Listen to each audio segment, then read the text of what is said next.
তুমি খেলা করো, অসুবিধা নেই। অঙ্কে 3 পাবা, অসুবিধা কি? আবার পরীক্ষা দিবা। তুমি লুডো খেলো, ঠিক আছে? আমার নাইম অঙ্কে 5 পায়, 3 পায়, ঠিক আছে? ওর বোর্ড স্কুল ফাইনাল পরীক্ষা, তুমিও খেলাচ্ছ, খেলাও, অসুবিধা নাই। আমি খুশি, ঠিক আছে? তুমি তো ছেলেপিলে গুলো নষ্ট করে ফেললা এইভাবে খেলা শিখা তুমি খেলো, হ্যাঁ?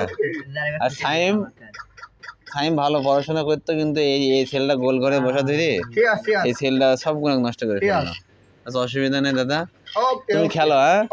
তুমি আরেকবার পরীক্ষা দিবা, আমি তোমার জন্য দোয়া করে দিলাম। তুমি আরেকবার পরীক্ষা দিবা, ঠিক আছে?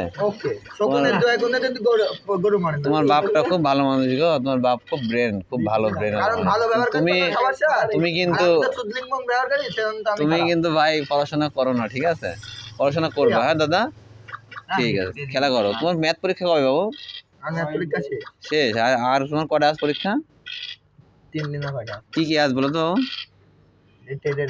হ্যাঁ, টেটের পরীক্ষা। আচ্ছা, ম্যাথে কত পাবান তুমি?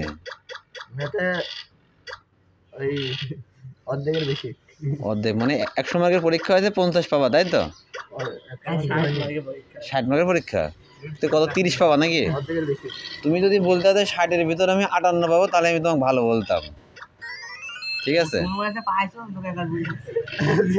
আমরা পার করে আইছি দাদা, আমরা পার করে এসেছি, আমরা অটো পাস করেছি, অসুবিধা নাই। কিন্তু তুমি 3 পাও কেন বলো তো বাবু? তুমি 3 পাও কেন? হ্যাঁ, অসুবিধা নাই। নাইমের হচ্ছে বোর্ড ফাইনাল। তুমি কি খেলাধুলা করো, বেশি বেশি খেলাধুলা করো, হ্যাঁ? এই যে 4 জন পুরা টাউট, এই 4টি টাউট।